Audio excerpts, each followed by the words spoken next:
Blood and bullets defined his world until bread betrayed him.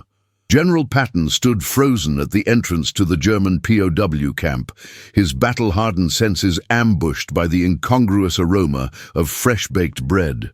General Patton visited German POW camps, and what he witnessed there shattered his understanding of victory. The enemy lived better in captivity than in freedom, while his own countrymen rationed butter and sugar. His fingers trembled against cold metal as realization dawned. Sometimes compassion conquers more effectively than carnage ever could. The convoy of olive-drab vehicles churned dust into the crisp Bavarian air as they approached the perimeter fence. General George S. Patton sat rigid in the lead jeep, his polished helmet reflecting the uncertain April sunshine that filtered through scattered clouds. He had ordered this inspection personally, determined to see with his own eyes the conditions under which the captured enemy was being held. The war was drawing to its inevitable conclusion, with German forces retreating on all fronts, but Patton's appetite for confrontation remained undiminished, a force of nature contained within human form. The guards snapped to attention as the procession approached the gate, their movements mechanical and precise, as though their bodies recognized authority before their minds processed its presence. Patton acknowledged them with the briefest of nods, his face a mask of professional detachment. He had expected to find squalor and misery, the natural consequences of defeat. He had prepared himself to witness the humbling of the Aryan supermen who had marched across Europe with such devastating efficiency. He had anticipated sullen faces and broken spirits, the inevitable harvest of Hitler's failed ambitions. What struck him first was not a sight but a scent, warm, yeasty, and utterly incongruous with the barbed wire and watchtowers that surrounded them. The smell of fresh bread wafted through the compound, carried on the same spring breeze that rustled the newly leafed trees beyond the fence. It was not the acrid stench of military rations, but the homely aroma of proper baking, the kind that spoke of comfort rather than mere survival. Patton's nostrils flared slightly, his only visible reaction to this unexpected sensory ambush. The camp commander, a Major Sullivan, approached with a clipboard and a deferential smile. "Welcome to Camp Freising, General. We weren't expecting such distinguished visitors today." Behind him, the compound stretched in orderly rows, neat barracks with swept pathways between them, vegetable gardens already showing green shoots, and in the distance the unmistakable structure of a recreation hall. The prisoners moved about with purpose rather than desperation, their uniforms clean if not crisp, their faces thin but not gaunt.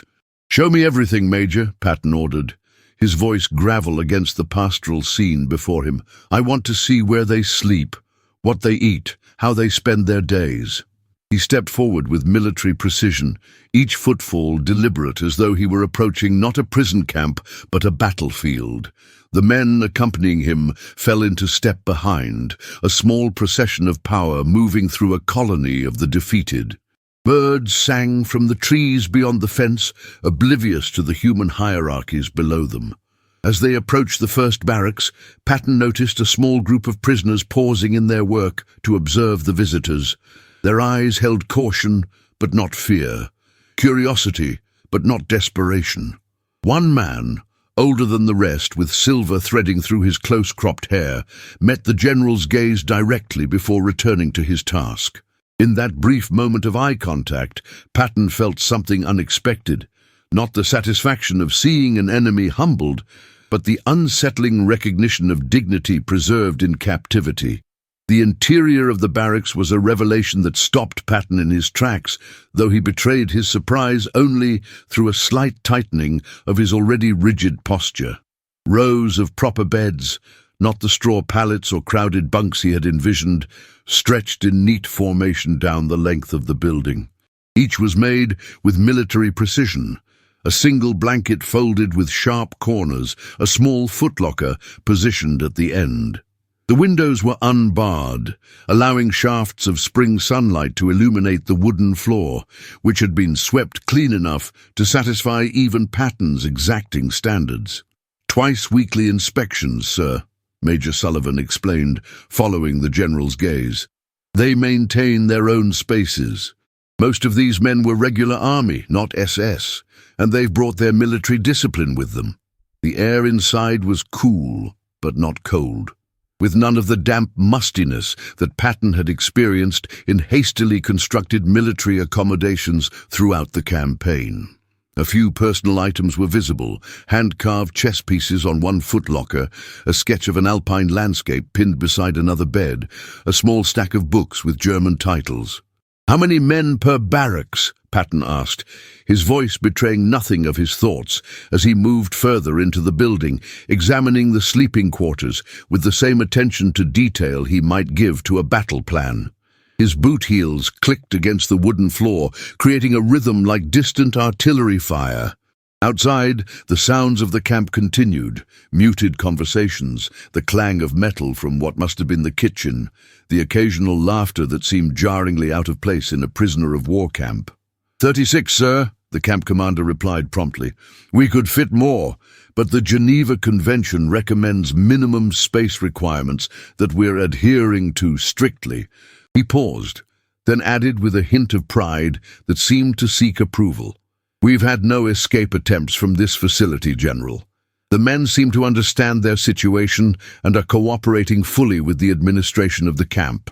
Behind them, an orderly who had been sweeping the far end of the barracks straightened to attention as they passed, his eyes fixed on a point somewhere above their heads. Patton nodded curtly and turned toward the door, having seen enough of the sleeping arrangements. The next building they entered housed the mess hall, and here the source of the bread aroma became evident. Long tables with benches stretched across the room, each surface scrubbed clean. Along one wall, a serving area displayed the day's lunch: hearty soup, dark bread, and some kind of stewed fruit. The portions were not lavish, but were far from the starvation rations Patton had half expected. A few early diners sat at the tables, rising quickly to attention as the inspection party entered. $20 million a month, Patton muttered, more to himself than to his companions. The figure had crossed his desk recently, the monthly cost of maintaining the German prisoners of war in American custody. Now, seeing the reality of that expenditure, he felt a complex emotion he couldn't immediately identify. It wasn't outrage exactly, nor was it approval. It was something closer to wonder, a recognition that even in the midst of history's most destructive conflict, his nation had chosen to uphold principles that transcended the immediate demands of war. The prisoners ate better than many civilians back home who faced rationing and shortages, better perhaps than they had eaten as free men in the final desperate months of the Third Reich. A strange sound drew Patton's attention as they exited the mess hall, the unmistakable notes of a violin, followed by the deeper tones of a cello, drifting across the compound. The general's head turned sharply toward the source, his brow furrowing slightly beneath the polished brim of his helmet. Without waiting for guidance from Major Sullivan, he altered course toward the music, his stride purposeful and direct as always. The small entourage followed, boots crunching on the gravel paths that divided the camp into its orderly sections.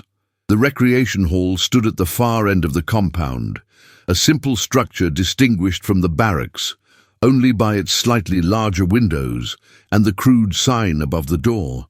Inside, Patton discovered a scene so incongruous with his conception of imprisonment that he paused in the doorway, momentarily unsure of how to categorize what he was witnessing. A small string quartet of prisoners sat in one corner, instruments in hand, working through what Patton recognized as a Beethoven piece, German music played by German soldiers on American soil. Around the room, other prisoners engaged in various activities. A chess tournament occupied several tables, a small library section housed both German and English volumes, and in another corner, an art class was underway. "They organize most of these activities themselves, sir," Major Sullivan explained, his voice lowered slightly out of respect for the music. We provide the basic materials and supervision, but they've established their own internal structure for most recreational pursuits. Bam! The violin faltered briefly as the musicians became aware of the high-ranking visitor, but after a moment's hesitation, they continued their practice, perhaps finding refuge in the familiar patterns of notes that transcended the camp's boundaries. The sunlight, filtering through the windows, cast geometric patterns across the wooden floor, creating islands of brightness in the otherwise utilitarian space. A bulletin board near the entrance displayed notices in both German and English, schedules for sporting events, sign-up sheets for work details, announcements about mail call and religious services. Patton studied these with the same intensity he might give to intelligence reports, noting the orderliness of the system, the evidence of a functioning society within the confines of captivity. One notice advertised educational classes taught by prisoners with specialized knowledge: engineering, mathematics, literature, English language. Another listed the upcoming rotation for the camp newspaper, produced by and for the inmates with American oversight. "Do they work outside the camp?" Patton asked, turning away from the bulletin board to survey the room once more.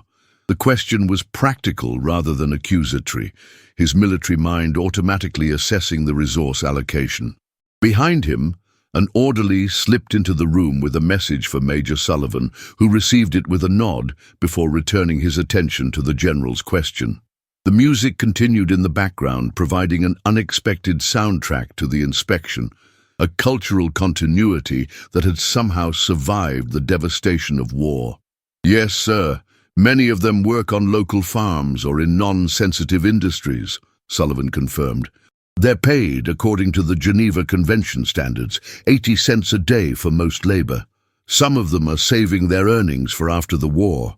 He hesitated, then added, "They're particularly valued by the local farmers. German agricultural methods are quite advanced, and many of these men have farming backgrounds. The locals say they're the hardest workers they've ever employed."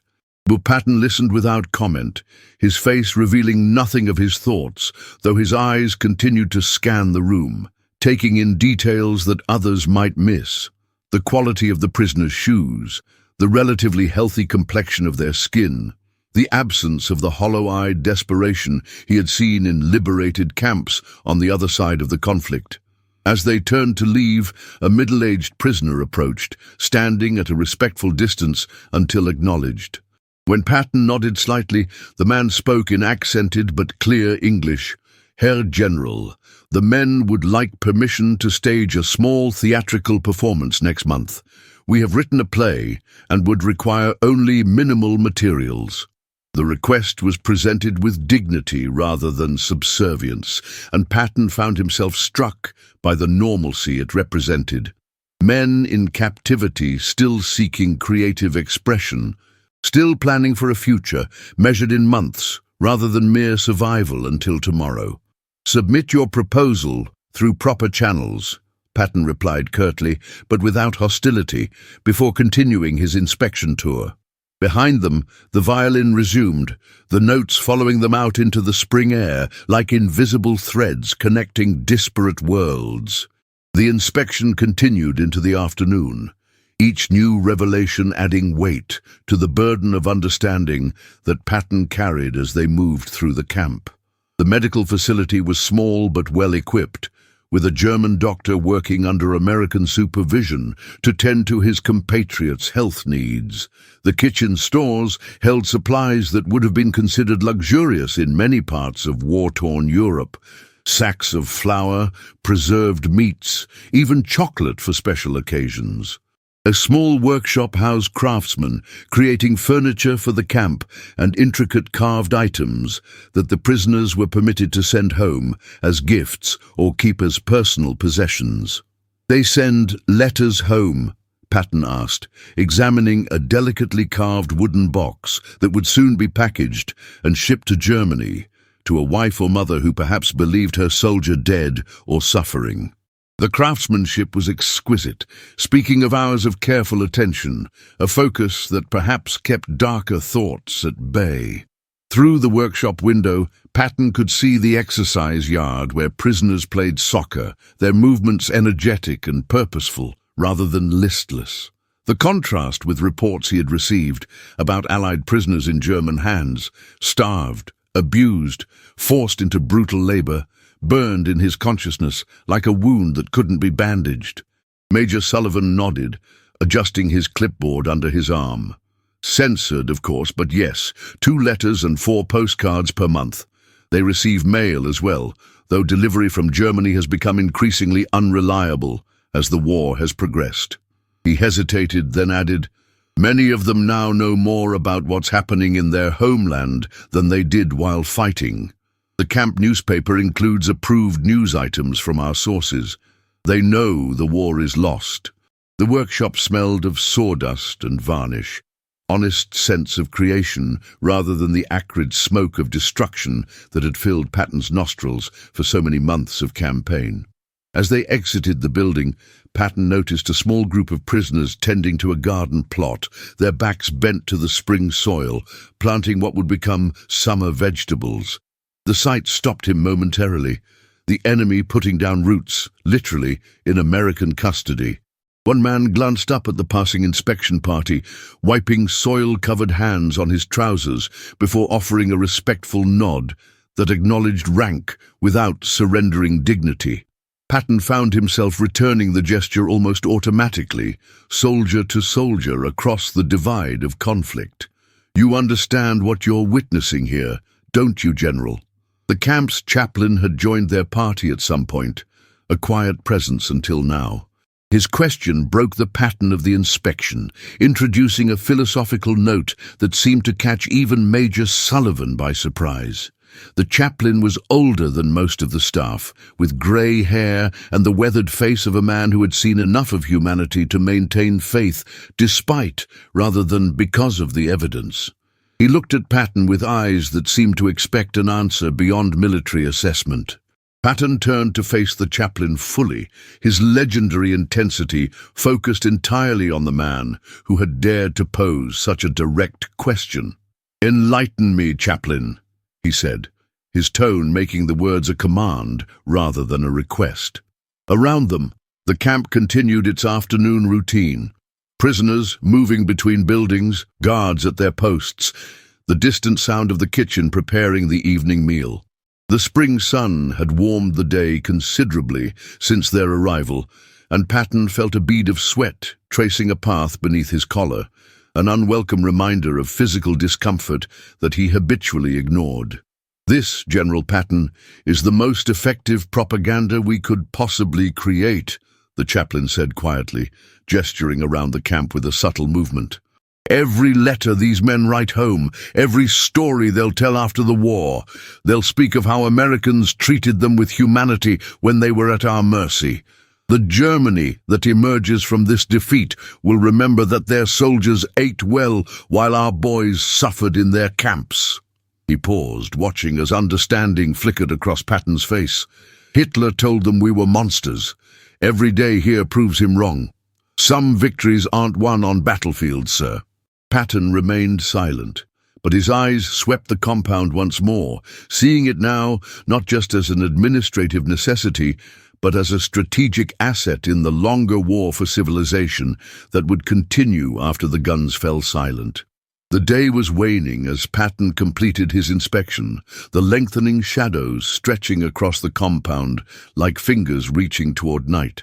His staff had grown increasingly uncomfortable as the hours passed, exchanging glances that betrayed their uncertainty about the general's unusually prolonged silence. Patton had built his reputation on explosive outbursts and colorful commentary, but today he had observed with uncharacteristic restraint, asking pointed questions but offering little reaction to the answers. Now, as they stood at the camp's administrative building for a final briefing, the tension of expectation hung in the air like the distant rumble of artillery. "Your final assessment, Major Sullivan?" Patton finally asked, his voice carrying the gravel tone of a man who had spent decades issuing commands that sent men into battle. He stood with his customary rigid posture, one hand resting on the polished handle of his ivory-gripped pistol, the other holding the riding crop he carried as a personal affectation. The camp's records were spread before them on a large desk, meticulously maintained logs of supplies, personnel, medical treatments, work details, and the 1,000 other details that comprised the administration of over 3,000 enemy prisoners. Sullivan straightened reflexively under Patton's gaze. "The camp operates at optimal efficiency, sir. Morale is stable, health conditions are excellent with only 3% of prisoners requiring medical attention at any given time. Work productivity exceeds expectations, particularly in agricultural assignments." He paused, seeming to weigh his next words carefully. "Many of these men have expressed interest in remaining in the United States after the war, or at least returning to Germany with positive reports of their treatment. Our intelligence officers believe this may prove valuable during occupation." Outside the window, the camp's evening routine was beginning. Prisoners returning from work details, the kitchen serving the day's final meal, guards changing shifts with practiced efficiency. Patton nodded curtly, a gesture that acknowledged the information without necessarily conveying approval. He moved to the window, looking out at the orderly scene before him. The contrast with what he had witnessed in recent months could not have been more stark. The devastated villages of France and Belgium, the scorched earth of the German retreat, the hollow-eyed civilians picking through the rubble of their former lives. Here, within the boundaries of captivity, a peculiar kind of peace had been established. A functioning society that in some ways mirrored the one these men had left behind when they donned the uniform of the Third Reich. "Do you know what I saw in Germany last week, Sullivan?" Patton asked suddenly, his voice pitched low enough that the aides standing nearby had to strain to hear. He did not turn from the window as he spoke, his gaze fixed on the scene beyond the glass, as though it might dissolve if he looked away. "I saw American boys sleeping in frozen foxholes, eating cold K-rations when they could get them. I saw civilians, women and children, digging through garbage for food." He tapped his riding crop against his leg, a rhythmic gesture that betrayed the intensity of his thoughts. "And here I find the enemy eating hot meals, sleeping in proper beds, playing music." Sullivan swallowed visibly, uncertainty flashing across his features. "Sir, we're simply following the protocols established by the War Department in accordance with the Geneva—" Patton cut him off with a sharp gesture, finally turning from the window to face the room. The setting sun cast his face in dramatic shadow, highlighting the sharp angles of his features and the intensity of his gaze. The aides tensed, anticipating one of the general's legendary outbursts, a thunderstorm of profanity and condemnation that had broken over many a subordinate's head during the campaign. Instead, Patton's voice was measured, almost contemplative. "The American people would never believe this, Sullivan. They'd never believe that we spend $20 million a month to house, feed and care for the very men who were shooting at their sons just weeks ago." He shook his head slightly, a gesture that seemed to contain equal parts wonder and weariness. "But that's precisely why we're fighting this war, isn't it? Because we're not them. Because when they had prisoners, they built Dachau and Buchenwald, and when we have prisoners, we build this." His hand swept outward to encompass the camp beyond the window, where prisoners were now gathering in small groups in the evening light, some smoking cigarettes, others engaged in conversation, all of them alive and whole in a world that had seen too much death. As the inspection party finally prepared to depart, Patton paused at the camp gate for one last look at the compound. The American flag fluttered against the darkening sky, a symbol of the nation that had created this unexpected outpost of humanity amid the brutality of global conflict.